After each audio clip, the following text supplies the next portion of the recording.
आपण पाहत आहात स्वराज्य न्यूज। सत्य हेच जे तुमच्या समोर। मालेगावातील अल्पवयीन मुलीवर निर्घृण अत्याचार आणि खुनाने राज्यभर संतापाची लाट उसळली आहे। या प्रकरणात आज मराठा आरक्षणाचे नेते मनोज जरांगे पाटील यांनी पीडित कुटुंबाची भेट घेऊन न्यायाच्या लढ्याला नवी दिशा दिली। पीडितेच्या कुटुंबाने आरोपीला फाशीची शिक्षा देण्याची आर्त मागणी त्यांच्या समोर मांडली।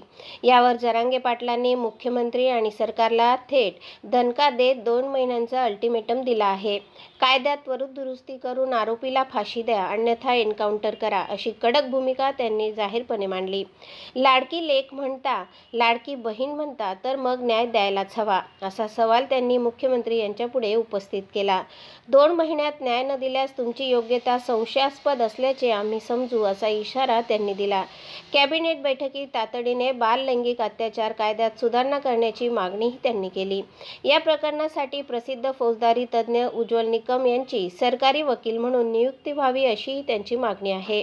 महिन्याभरात चार्जशीट दाखल करून आरोपीला कठोरात कठोर शिक्षा द्या, असे ते म्हणाले।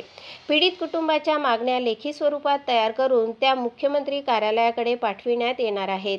कुटुंबाने सरकारला 10 दिवसांची मुदत दिल्याचे त्यांनी सांगितले।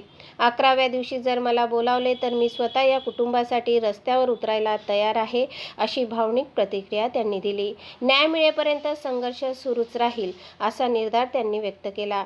मालेगावपासून नाशिकपर्यंत आणि संपूर्ण राज्यभर व्यापक जन आंदोलन उभे राहण्याची शक्यता आहे।